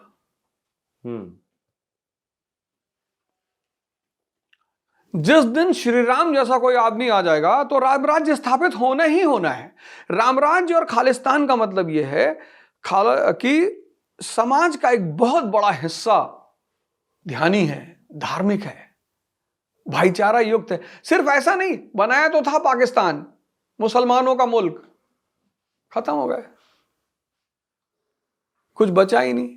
पता नहीं वो कंट्री 2-4 साल चलेगी कि नहीं चलेगी। तो ये सिद्धांत बहुत अच्छा है, लेकिन जिस तरह से लोग इंप्लीमेंट करना चाहते हैं वो पॉसिबल नहीं है, वो पॉसिबल ही नहीं है। जिस तरह से पब्लिक चाहती कि जहां सरदार रहे वो खालिस्तान ना, जहां जागृत लोग रहे वो खालिस्तान। महाराजा रणजीत सिंह ਦਾ ਰਾਜ ਸੀ ਜਿਹੜਾ ਪੰਜਾਬ ਤੇ ਸਿੱਖ ਸੈਲੀਬ੍ਰੇਟ ਕਰਦੇ ਆ। ਸਰਕਾਰੇ ਖਾਲਸਾ ਦਾ 40 ਸਾਲ ਦਾ ਉਹ ਰਾਜ ਹੈ। ਉਹ ਲੱਗਦਾ ਕਿ ਉਸ ਤਰੀਕੇ ਦਾ ਰਾਜ ਪੋਸੀਬਲ ਹੈ ਹੁਣ, ਚਾਹੇ ਉਹ ਫੈਡਰਲ ਢਾਂਚੇ 'ਚ ਪਿਆ ਹੋਵੇ, ਚਾਹੇ ਉਹ ਪੰਜਾਬ 'ਚ ਪਿਆ ਹੋਵੇ, ਫੈਡਰਲ ਢਾਂਚੇ ਦੇ ਵੱਧ ਅਧਿਕਾਰਾਂ ਦੇ ਵਿੱਚ ਪਿਆ ਹੋਵੇ। सबसे बड़ी बात यह है कि महाराजा रंजीत सिंह का जो राज्य था वो नाम से ही खालसा था। बाकी फकीर अजीजुद्दीन, उनके अधिकारी देखो आप, हिंदू, मुसलमान, फ्रेंच, जर्मन, खत्री, गोरे सब। वो इसलिए जब हम उनकी एनालाइज करते हैं, उनके शासन को एनालाइज करते हैं, तो हम कहते हैं कि इन्होंने कहा तो कि खालसा का राज्य है, गुरु गोविंद सिंह जी के नाम पे और गुरु नानक देव जी के नाम पे उन्होंने सिक्के चलाए, लेकिन वो देखने में प्योर सेकुलर स्टेट है पूरी तरह से। उनके सारे दीवान, दीनानाथ, फकीर अजीजुद्दीन, उनके जितने भी ऑफिसर हैं जो उनके सबसे खास हैं, वो सब नॉन सिख है। तो अब ऐसे अगर चलाना है फिर तो कोई बात ही नहीं है। सेंटिमेंट को खुश रखना है। ईरान ने अपने आप को घोषित किया, 1979 का रेवोल्यूशन हुआ। रिलीजन व्यक्ति को उत्थान के लिए है, उसको महान बनाने के लिए है। यह बात हर व्यक्ति को समझनी पड़ेगी, हर आदमी को। कई प्रयोग दुनिया में ऐसे हुए, कई सारे प्रयोग हुए। पाकिस्तान एक प्रयोग हुआ कि भाई पाकिस्तान सिर्फ मुसलमान लोग रहेंगे। आज क्या स्थिति हो गई वहां की? 1947 में जब बना, कितने उत्साह से बनाया गया कि भाई हम हिंदुओं के साथ नहीं रह सकते, हम सिखों के साथ नहीं रह सकते, हम अकेले रहेंगे, हम अपने आप को विकसित करेंगे। खत्म। तो आप अगर ये एक प्योर राज्य बनाना चाहते हैं, एक ऐसा राज्य बनाना चाहते हैं जहां सब खुशहाल रहें, खुशी रहें, अच्छे रहें, तो वो तो एक्सेप्टेबल है। ਪਰ ਉਹ ਇਹ ਕਹਿੰਦੇ ਆ ਕਿ ਮੁਸਲਮਾਨਾਂ ਕੋਲੇ 100 ਦੇ ਕਰੀਬ ਮੁਲਕ ਨੇ, ਈਸਾਈਆਂ ਕੋਲੇ ਮੁਲਕ ਨੇ, ਯਹੂਦੀਆਂ ਤੱਕ, ਜਿਊਜ਼ ਨੇ ਵੀ ਆਪਣਾ ਮੁਲਕ ਬਣਾ ਲਿਆ, ਫਿਰ ਸਿੱਖਾਂ ਦਾ ਇੱਕ ਲੈਂਡ ਆਪਣਾ ਹੋਣਾ ਚਾਹੀਦਾ ਹੈ। ਇਹ ਤਰਕ ਹੈ, ਇਹ ਲੌजिक ਦਿੰਦੇ ਹੋ। तो अगर वो देते हैं तो फिर भगत सिंह की लॉजिक खराब हो जाएगी। जिस भगत सिंह, वो भी तो सिख हैं, भगत सिंह ने कहा जब धर्म का मामला आया, मैं तो मतलब उनसे बड़ा रेवोल्यूशनरी, उनसे बड़ा समाज सुधारक तो दुनिया में मैं दूसरा देखता ही नहीं। इतनी कम उम्र में जिस आदमी को इतनी बड़ी बड़ी समझ रही हो, लाला लाजपत राय से एक बार नाराज हो गए वो कि आप धर्म की बातें करते हो, आपको तो नहीं करना चाहिए। किसी सिख के लिए दाढ़ी और बाल कितनी बड़ी चीज है, कटवा दिया उन्होंने। कहा अगर धर्म मेरी मदरलैंड के आड़ में आता है तो मैं उस धर्म को भी नहीं मानता। तो जिस कौम ने भगत सिंह दिया है, गदर आंदोलन, पूरा गदर आंदोलन सिखों की देन है। बिल्कुल। वो कौम कैसे कह सकती है कि मैं भारत से अलग हो जाऊंगी? वो ये सोच भी कैसे सकती है? हां, वो ये कर सकती है जैसे आज वो एक आदर्श है समाज में, अर्थव्यवस्था में, बिजनेस में, वो शासन करके भी आदर्श बनकर दिखाए। ऐसा ऐसा नेता पैदा करे वो कि भारत के कोने कोने से आवाज आए कि भैया हरमनदीप सिंह को हमें भारत का प्रधानमंत्री बनाना है। बस हो गया खालिस्तान। जिस दिन कोई प्योर सिख, एक मतलब ऐसा सिख जो जागृत है और उसको पूरे दुनिया में भारत को एक सर्वोच्च स्थान पर पहुंचाना है, वो आ जाएगा। हो गया सपना पूरा। ਅੱਜ ਕਿੱਥੇ ਖੜਾ ਹੈ ਭਾਰਤ ਇਕਨੋਮਿਕਲੀ? ਮੈਂ ਸਵਾਲ ਕਰ ਰਿਹਾ ਤੁਹਾਨੂੰ, ਇਕਨੋਮਿਕਸ ਦੇ ਪੁਆਇੰਟ ਆਫ ਵਿਊ ਤੋਂ ਪੂਰੀ ਦੁਨੀਆ ਕਿੱਥੇ ਖੜਦੀ ਹੈ? ਔਰ ਜਿਹੜੀ 5 ਟ੍ਰਿਲੀਅਨ, ਹੁਣ 10 ਟ੍ਰਿਲੀਅਨ, ਹੋਰ ਪਤਾ ਨਹੀਂ ਕਿੰਨੇ ਟ੍ਰਿਲੀਅਨ ਤੱਕ ਗੱਲਾਂ ਹੋ ਰਹੀਆਂ, ਕਿੱਥੇ ਖੜੇ ਹਾਂ ਅਸੀਂ? काम तो बहुत करना पड़ेगा सरकार को, क्योंकि बच्चे से पूछा जाता है भाई इंटर में तेरे 12th में कितने % आएंगे, कहेगा जी 95 तो आ जाएंगे, पर 95 लाने के लिए उसको कितने कर्म करने पड़ते हैं। तो मैं भारत को, मैं हमेशा एक आशावादी किस्म का इंसान हूं, मैं इसलिए नेगेटिव नहीं होता। भारत के पास इतनी रिसोर्स है, मैन पावर है और तमाम सारी चीज़ें हैं, तो अगर उसको व्यवस्थित किया जाए तो निश्चित तौर पर एक अच्छी जगह हम आने वाले समय में पहुंच सकते हैं, और पहुंचेंगे, निश्चित तौर पर पहुंचेंगे। डिप्लोमैटिकली स्ट्रांग होए हैं पहला नालों? मनमोहन सिंह तो बाद मोदी। डॉक्टर मनमोहन सिंह को हमें किसी भी कीमत पर शासन से अलग नहीं करना चाहिए। नहीं करना चाहिए। हाँ, इस सरकार को भी उनसे सलाह लेनी चाहिए। इकोनॉमिस्ट है, अब बराक ओबामा उनसे सलाह ले सकता है तो हम नहीं ले सकते? हमें भी लेना चाहिए। कहते हैं राजतंत्र में यह कहा जाता है कि राजतंत्र में हर वो आदमी जो राष्ट्र के विकास में सहायक हो सकता है वो राज्य में रहना ही चाहिए। जैसे हम आजाद हुए तो डॉक्टर अंबेडकर की अपनी पार्टी थी, लेकिन नेहरू जी ने उन्हें अपने मंत्रिमंडल में रखा। इतना विद्वान आदमी, इतना पढ़ा लिखा आदमी, वो इसलिए नहीं बोलते थे, आज मैं इस मंच से इस बात को क्लियर कर दूं, डॉक्टर मनमोहन सिंह इसलिए नहीं बोलते थे क्योंकि इस देश के 80% लोग जीडीपी का फुल फॉर्म भी नहीं जानते होंगे। और वो जब जीडीपी पे बोलेंगे तो कम से कम 4-5 दिन तो बोलेंगे वो। बिल्कुल। तो वो 80% तो सो जाएगा। किससे बोलते वो? एक विद्वान को, एक समझदार को, एक पढ़े लिखे को समझने के लिए उतनी लेवल का दिमाग भी तो चाहिए। तो पहले या तो डॉक्टर मनमोहन सिंह को, राज्य को, सरकार को उनकी सलाह लेनी चाहिए। बहुत विद्वान आदमी है और इकोनॉमिस्ट रहे। ਤੁਹਾਨੂੰ ਲੱਗਦਾ ਉਹਨਾਂ ਦੀ ਸ਼ਖਸੀਅਤ ਸਿਆਸਤ ਤੋਂ ਉੱਪਰ ਸੀ? ਬਹੁਤ। ਜਿਵੇਂ ਉਹਨਾਂ ਦਾ ਕਰੈਕਟਰ ਅਸੈਸੀਨੇਸ਼ਨ ਹੋਇਆ, ਜਿਵੇਂ ਉਹਨਾਂ ਦੇ ਨਾਲ संजय बारू भी जिस तरह लिख गए, मैंने लगता है कि वो इंसाफ नहीं होया। नहीं, वो तो आदमी, वो तो महात्मा आदमी है, संत आदमी है। He is not a politician. Doctor Manmohan Singh he is intellectual. वो तो जबरदस्ती उनको बिठा दिया कि भाई आप गद्दी पे बैठो, वो बैठ गए, उन्होंने अपना शासन कर लिया। लेकिन उनको मौनी बाबा कहना और उनके ऊपर हमला करना, ये सब छोटी मोटी बातें उनके लिए। हालांकि उनके ऊपर फर्क भी नहीं पड़ता, वो जितनी ऊंचाई पे पहुंच गए हैं तो नीचे शायद देखते भी नहीं होंगे। तो ठीक है, अच्छी बात है, पर इस देश के नेतृत्व को इकोनॉमी पर जितना काम कर रहे हैं। माहौल है सियासत ਦਾ, ਜਿਵੇਂ ਤੁਸੀਂ ਗੱਲ ਕੀਤੀ ਅੰਬੇਦਕਰ ਸਾਹਿਬ ਦੀ, ਨਹਿਰੂ ਸਾਹਿਬ ਨੇ ਜਦੋਂ ਉਹਨਾਂ ਨੂੰ ਲਿਆ ਮੰਤਰੀ ਮੰਡਲ 'ਚ, ਮੇਰੇ ਯਾਦ ਹੈ ਅਟਲ ਬਿਹਾਰੀ ਵਾਜਪਾਈ ਨੇ ਗੱਲ ਕਹੀ ਕਿ ਮੈਂ ਓਪੋਜੀਸ਼ਨ ਸੀ ਔਰ ਇੰਦਰਾ ਗਾਂਧੀ ਨੇ ਯੂਐਨਓ 'ਚ ਮੈਨੂੰ ਭੇਜਿਆ ਕਿ ਜਾਓ ਉੱਥੇ ਇੰਡੀਆ ਨੂੰ ਰਿਪਰੈਜ਼ੈਂਟ ਕਰਕੇ ਆਓ। ਹੁਣ ਉਸ ਤਰ੍ਹਾਂ ਦਾ ਪੋਲੀਟੀਕਲ ਕਲਚਰ देश 'ਚ नजर ਆਉਂਦਾ है? अभी तो मुझे लगता है कि पड़ोसियों का झगड़ा चल रहा है, ऐसी राजनीति चल रही है। लोगों में दिखाई पड़ती है। भाई मैं बीजेपी का फॉलोअर हूं, आप कांग्रेस के फॉलोअर हो, ये तो सैद्धांतिक वो हुआ, डिफरेंस हुआ ना। एनिमिटी तो इंटरेस्ट बेस्ड खेल है, ये तो हमारे आइडियोलॉजी डिफरेंस है। तो ideological differences never means enmity. अगर कोई आदमी नॉनवेज खाता है, कोई नहीं खाता है, उसमें दुश्मनी कहां पैदा हुई? आज इस देश का माहौल यह है कि तुम नॉनवेज खाते हो, तुम राक्षस हो। ये माहौल इस देश को खराब कर रहा है। हर व्यक्ति को दूसरे के, अब तो मैं देखता हूं लोग एक दूसरे को, कोई बात उनसे बोलो कि भैया ऐसा नहीं करना चाहिए, दीवार पे नहीं थूकना चाहिए, क्यों? उन्होंने भी तो थूका था। अरे भाई, कोई दूसरा नाली का पानी पीने लगे तो तुम भी पियोगे? एक समझदार व्यक्ति अपने विकास को देखता है, अपने आप को आगे बढ़ा के देखता है। और जब कौमें दूसरे को देखने लगे और दूसरे की नकल करना कोई बात नहीं, पर वो आपसे अच्छा होना चाहिए जिसकी आप नकल कर रहे हो, तब तो आप आगे जाओगे। और अगर आपने गलत आदमी की नकल कर ली तो वो आप खत्म हो जाओगे। राम मंदिर ਦੇ ਆਯੋਜਨ ਤੇ ਅਵਧ ਓਝਾ ਸਾਹਿਬ ਅਨਾਉਂਸ ਕਰਦੇ ਇੱਕ ਇੰਟਰਵਿਊ 'ਚ ਕਿ ਲੋੜ ਪਈ ਤਾਂ ਹੁਣ ਤਿਆਰ ਆ ਪੋਲਿਟਿਕਸ 'ਚ ਆਉਣ ਵਾਸਤੇ। ਇੱਕ ਪ੍ਰੋਫੈਸਰ, ਇੱਕ ਰਿਸਪੈਕਟਡ ਬੰਦਾ ਜਿਹਨੇ ਸੈਂਕੜੇ IAS IPS ਪੈਦਾ ਕਰਤੇ, ਦੇਸ਼ ਜਿਹਨੂੰ ਹਰ ਰੋਜ਼ YouTube ਤੇ ਸੁਣਨਾ ਪਸੰਦ ਕਰਦਾ ਹੈ, ਲੱਖਾਂ ਫੋਲੋਅਰਸ ਨੇ, ਉਹ ਇਹ ਵੀ ਕਹਿੰਦਾ ਕਿ ਸੰਸਦ ਗੰਦੀ ਹੋ ਗਈ ਆ ਥੋੜੀ ਬਹੁਤ। ਕੀ ਲੋੜ ਪਈ ਹੈ ਤੁਹਾਨੂੰ ਸਿਆਸਤ 'ਚ ਆਉਣ ਦੀ? कभी कभी क्या होता है कि आपको कुछ मानकता रखनी होती है, स्टैंडर्ड। हमसे बहुत सारे लोगों ने कहा कि सर आप कहते हो ना कि IAS, जितने IAS अधिकारी हैं, जो अच्छे लोग हैं, उनको संसद में जाना चाहिए, तो आप क्यों नहीं जाते? तो मैंने कहा ठीक है, पहले मैं ही जाके दिखाता हूं कि संसद में जाते कैसे हैं। और इस देश की जनता, मैं इतना, मुझे पूरा विश्वास है, हार जीत तो खैर एक अलग बात है, पर जिस जगह से भी मैं चुनाव लड़ूंगा, मैं चाहे किसी भी पार्टी से ना लड़ूं, लेकिन मुझे उस जगह की जनता का पूरा प्यार मिलेगा। कित्थों लड़ोगे? ये तो अभी मैंने डिसाइड नहीं किया, लेकिन मैं हिंदुस्तान में कहीं से भी लड़ सकता हूं, वो मेरे लिए कोई।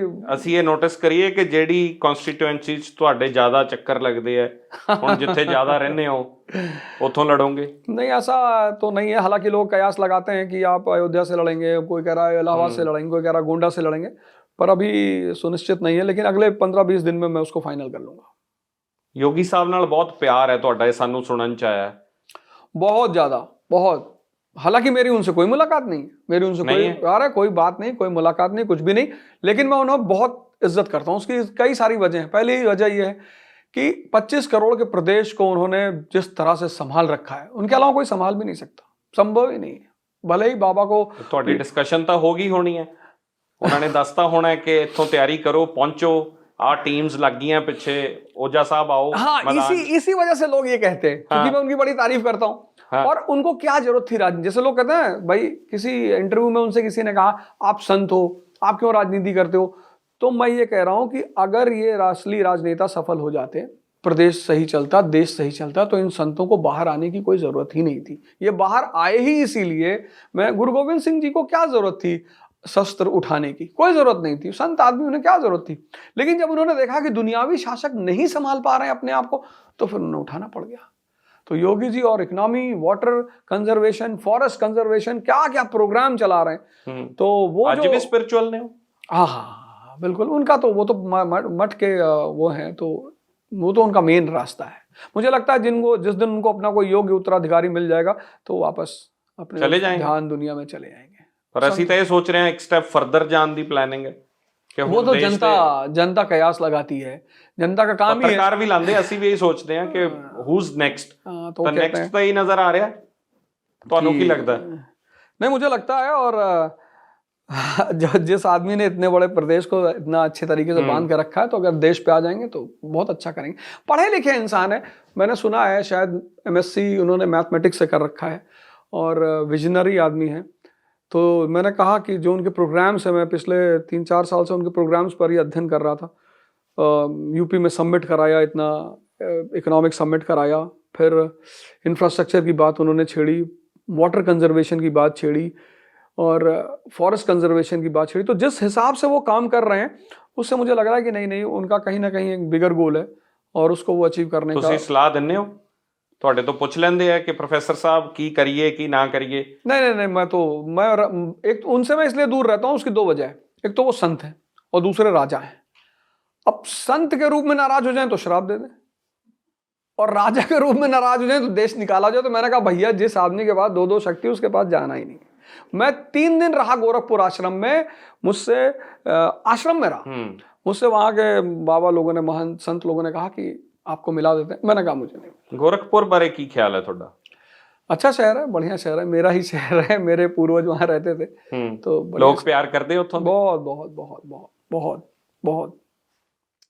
शिक्षक को मैंने देखा जितने भी, और मैं इस मन से ये भी कहूंगा कि भारत के शिक्षकों को आगे बढ़कर, ऐसे तो आजकल बहुत सारे शिक्षक काम कर रहे हैं, बड़े अच्छे अच्छे काम कर रहे हैं, लेकिन अभी और शिक्षकों की जरूरत है जो आगे बढ़कर शिक्षा के क्षेत्र में, जागृति के क्षेत्र में अपना योगदान दें। कोई जरूरी नहीं कि वो राजनीति करें, किसी को उल्टा सीधा बोलें, लेकिन अगर इस 1 अरब 50 करोड़ के देश में 1 लाख शिक्षक, अब तो क्लासरूम की जरूरत ही नहीं है, यूट्यूब। बिल्कुल।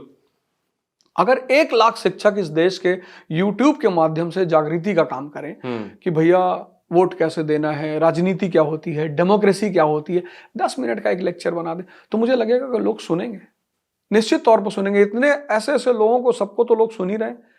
तो अगर ये शिक्षक करना शुरू कर दें, और बिल्कुल ना घबराएं कि जब वो यूट्यूब पे वीडियो बनाते हैं तो लोग उनको ट्रोल करते हैं, उनको गाली देते हैं। वो तो एक, जब भी आप अच्छा काम करेंगे, आपको कब पता चलता है कि आप अच्छा काम कर रहे हो? जब आप गाली सुनने लगते हो। बड़े सारे हमारे शिक्षक मित्र हैं, वो डर जाते हैं बेचारे कि साहब हमारे उस पर यूट्यूब चैनल पे गाली लिख दिया था। तो पढ़ते हो कभी कमेंट्स? पढ़ते हैं कभी कभी तो पढ़ते हैं, और खासकर जब कोई गाली वाली हो रहा है तो मैं कहता हूँ यार नोटिस करके जरा भेजना, मैं भी पढ़ूंगा, मुझे अच्छा लगता है। उससे थोड़ी आंतरिक ताकत बढ़ती है, आंतरिक शक्ति बढ़ती है। गाली सुनना एक आर्ट है। लेक्चर इन्ने हजारां दिते है, स्पीचां दे लोगे स्टेज पे? देता हूं, मैं जाता रहता हूं स्पीचेस। ਲੱਖਾਂ ਬੰਦਿਆਂ ਨੂੰ ਜਾ ਕੇ ਨਹੀਂ, ਪੋਲੀਟੀਕਲੀ ਜਦੋਂ ਇਲੈਕਸ਼ਨ ਕੈਂਪੇਨ ਇੱਕ ਵੱਖਰੀ ਗੱਲ ਹੈ, ਹੁਣ ਵੱਖਰੀ ਗੱਲ ਹੈ। कोशिश तो मैं करूंगा ही, क्योंकि कहते हैं ना कि जो आदमी अच्छा अगर बोलता है तो मुद्दे पे भी बोलेगा वो। तो मैं अच्छी स्पीच दे पाऊंगा कि नहीं ये मुझे अभी नहीं पता, लेकिन हाँ कुछ ना कुछ अच्छा मैं जरूर बोलूंगा। राम मंदिर का जिक्र होगा, वोट राम मंदिर पे लाओगे? नहीं, मैं तो वोट राम मंदिर पे तो वोट की बात ही नहीं है। नहीं है? हाँ, वो तो मुद्दा ही नहीं है। मुद्दा हमेशा रहेगा डेवलपमेंट ऑफ इस कंट्री में।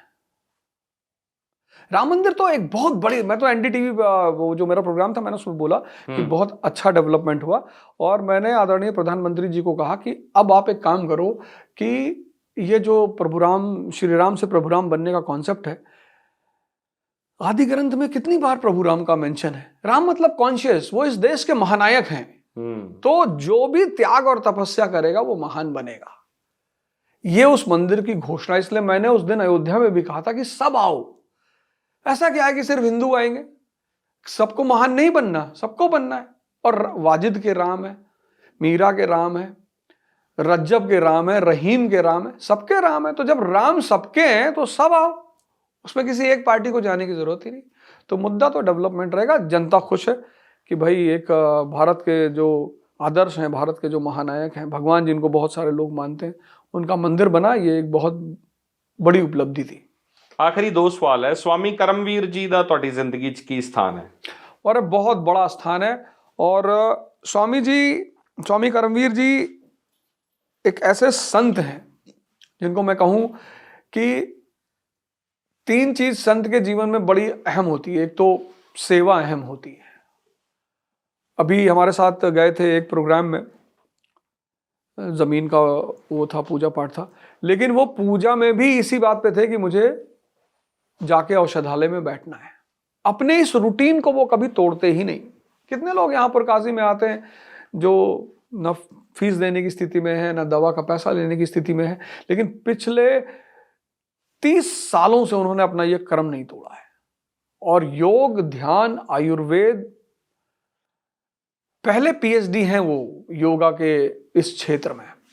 तो योग, ध्यान, आयुर्वेद और संन्यास में फिलहाल हिंदुस्तान में उनकी एक हस्ती है। बहुत बड़ा स्थान, बहुत बड़ा स्थान, बहुत बड़ा स्थान। यथार्थ गीता ਦਾ ਬਹੁਤ ਜ਼ਿਕਰ ਕਰਦੇ ਹੋ ਤੁਸੀਂ YouTube ਦੇ ਉੱਤੇ ਅਕਸਰ। ਇੰਨੇ ਜ਼ਿਆਦਾ ਪ੍ਰਭਾਵਿਤ ਹੋ, ਇੰਨਾ ਅਸਰ ਹੋਇਆ ਤੁਹਾਡੇ ਤੇ ਉਹਦਾ? हाँ, मैंने जीवन के बड़े सारे सिद्धांत जो मिसिंग थे मेरी लाइफ में, जैसे यथार्थ गीता बताती है कि भाई अर्जुन को शिखंडी चाहिए ही चाहिए। तो हमें तो बताया गया था शिखंडी ऐसा था, नपुंसक था, और उसको भीष्म के सामने खड़ा कर दिया। यथार्थ गीता ने बताया कि भीष्म पितामह भ्रम है, अर्जुन धनंजय है, आत्मिक शक्ति है। और जब भ्रम के सामने चिंतन पद्धति को खड़ा किया जाएगा, थॉट प्रोसेस को, तब भ्रम का विनाश होगा। तो वो जो लाइन मिसिंग थी मेरे ध्यान वाली लाइफ में कि यार ये विचार क्यों चल रहे हैं, क्यों दुनिया प्रकृति के प्रति इतना अट्रैक्शन है, वो यथार्थ गीता ने खत्म किया और मेरे ध्यान के रास्ते को मजबूत किया। और मैं शो ले रहा हूँ, 4th लॉ करके शो मेरे चैनल पे आता है, तो उसमें मैं यथार्थ गीता का डायग्रामाइजेशन कर रहा हूँ। ਜਾਂਦੇ ਜਾਂਦੇ ਇੱਕ ਦੋ ਗੱਲਾਂ ਹੋਰ ਕੋਈ ਇਸ ਤਰ੍ਹਾਂ ਦੀਆਂ ਸਾਡੇ ਨਾਲ ਸਾਂਝੀਆਂ ਕਰੋ। ਗੀਤਾ ਪਹਿਲਾਂ ਹੀ ਬਹੁਤ ਵੱਡੀ ਗੱਲ ਹੈ, ਗੀਤਾ ਤੋਂ ਅਸੀਂ ਟੁੱਟ ਨਹੀਂ ਸਕਦੇ, ਉਹ ਆਈਸੋਲੇਸ਼ਨ ਨਹੀਂ ਹੋ ਸਕਦੀ ਕਦੇ, ਅਟੁੱਟ ਹੈ ਉਹ। ਯਥਾਰਥ ਗੀਤਾ ਤੇ ਗੀਤਾ ਇਹਦਾ ਭਾਰਤ ਲਈ ਕਿੰਨਾ ਵੱਡਾ ਔਰ ਦੁਨੀਆ ਪੱਧਰ ਦੇ ਉੱਤੇ ਇਹ ਕਿੰਨਾ ਵੱਡਾ ਕੰਟਰੀਬਿਊਸ਼ਨ ਹਿਊਮੈਨਿਟੀ ਲਈ, ਮੈਨਕਾइंड ਲਈ ਹੋ ਸਕਦਾ। इस दुनिया में हर वो आदमी परेशान है जिसके पास समझ का अभाव है। एग्जाम्पल के तौर पे एक बहुत बड़ी जनसंख्या नशा करती है, बहुत बड़ी। आज की डेट में युवा बहुत ज्यादा डिप्रेशन में है, होना ही है। 20 का जीवन जब शुरू होता है, 20 की उम्र जब शुरू होती है, तो जीवन में संघर्ष की शुरुआत हो जाती है, लड़ाई, युद्ध। अब उस लड़ाई में जब आपकी लड़ाई शुरू हो गई, अब आपको पढ़ना है, आपको नौकरी लेना है, पिताजी आपके रिटायर होने जा रहे हैं, बहन की शादी होने जा रही, तो बहुत सारी चुनौतियां एक साथ खड़ी हो जाती हैं। आपकी सोशल आइडेंटिटी है। अब आप अपने मामा से कह नहीं सकते जी 500 रुपए दे दो। आप 10 साल में कह सकते थे मामा से कि जी 500 रुपए दे दो, 1000 रुपए दे दो। 20 साल में कहां कहोगे आप? तो अब सारी लड़ाई आपको खुद लड़नी है। तो जब लड़ाई खुद लड़नी है तो लड़ाई की कला सीखनी पड़ेगी जी। वो लड़ाई की कला इन धार्मिक ग्रंथों में दिया हुआ है, सिर्फ गीता ही नहीं, आदि ग्रंथ। मेरे तो बड़े सारे सिख मित्र हैं, मैं उनसे कहता हूं कि भाई मन पर जितनी अच्छी व्याख्या आदि ग्रंथ में है, मन, आदि ग्रंथ कहता है कि जिसने अपना मन जीत लिया उसने दुनिया जीत ली। भाई दुनिया में ऐसा कौन सा काम है जो आप बिना मन के करते हो? आप पढ़ाई मन के साथ करते हो, आप लड़ाई मन के साथ करते हो, प्रेम मन के साथ करते हो, सब कुछ आप मन से करते हो। और वही मन कमजोर है। गुरु साहब कहते हैं मन तू जोत स्वरूप है, अपना मूल पहचान। हाँ, मन लाइट के रूप में, तू जोत स्वरूप है, अपना मूल पहचान, अपना मूल पहचान। तो वो जब मन, जिसका मन हाथ में, अब आज का युवा क्या है, लड़ाई शुरू हुई, चूंकि वो धर्म से जुड़ा नहीं है, तो फिर नशा क्या करता है? आदमी को 4 घंटे बेहोश रखता है, दुनिया से दूर रखता है। वो 4 घंटे वो कहता है मुझे बड़ा मजा आया, सुकून में आया। तो ये धार्मिक ग्रंथ काम करते हैं, समझ पैदा करते हैं कि भाई जिस समझ के लिए तू नशा कर रहा है, उसी समझ के लिए तू ध्यान कर ले। बाणी भी कहती मन जीता जग जीत। जग जीत, हाँ, मन जीते जग जीत। मन जित ले अपना तो जग जित ले। आज के लोग कहते हैं अरे हम पढ़े लिखे लोग हैं, साइंटिफिक लोग हैं, हम धर्म को नहीं मानते। हाँ, तो भीख भी तो मांग रहे हो। इतना सारा पैसा होने के बाद लोग सुसाइड कर रहे हैं। CCD के मालिक के पास कितना पैसा था? भाई लोगों का सपना है कि भैया हम किसी तरह 1 करोड़ रुपए कमा लें। वो 10,000 करोड़ रुपए का मालिक। तो जब मैं गुरु ग्रंथ, जब मैं हरमंदिर साहब पहली बार गया, मैं तो जाता ही रहता हूँ लगातार, तो जब मैं गोल्डन टेम्पल पहली बार गया, तो जैसे मैं एंटर किया और एंटर करके लेफ्ट मुड़ा, जो दान काउंटर है वहां पे लिखा है यहाँ माया का दान करें। वहां ये नहीं लिखा है यहाँ पैसा का दान करें, वहां ऊपर बोर्ड है यहाँ माया का दान करें, क्योंकि पैसा कभी आनंद हो ही नहीं सकता। तो मैंने अपने गुरु से पूछा कि गुरु वहां पे, उन्होंने मुझसे कहा था कि यार तुम एक काम करो, गोल्डन टेम्पल जाया करो, अरदास करके आया करो, थोड़ा सा पानी पी के आया करो। वहां 63 संतों ने, वहां उनको अरहत मिला है, इनलाइटेंड हुए, तो पूरा एरिया वो चार्ज है गोल्डन टेम्पल, इसीलिए वहां सब आते हैं, हिंदू, मुसलमान, सिख। ऐसा कोई दुनिया में है ही नहीं जो गोल्डन टेम्पल ना है, क्योंकि 63 सेंट्स जहां तक मैं जानता हूं वो उस एरिया में इनलाइटेंड हुए हैं।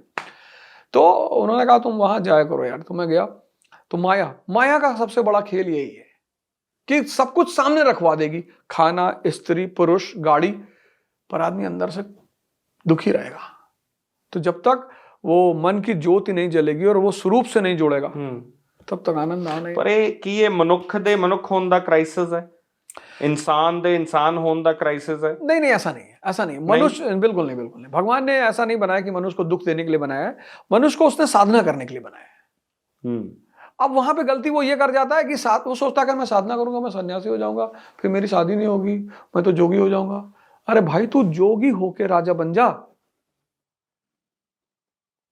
तू संत बन के, ध्यानी होके, खालिस होके तू राजा बन जा, तू खालिस होके IAS बन जा, तू खालिस होके राजनेता बन जा। तो जब प्योर होके जागृत आदमी डॉक्टर, इंजीनियर, आईएएस बनेगा तो वो राज्य कैसा होगा? तो जिस राज्य में 80% खालिस लोग होंगे, प्योर जागृत लोग, बस वही खालिस्तान होगा। ਬਹੁਤ ਧੰਨਵਾਦ, ਤੁਸੀਂ ਸਮਾਂ ਦਿੱਤਾ, ਗੱਲਬਾਤ ਕੀਤੀ।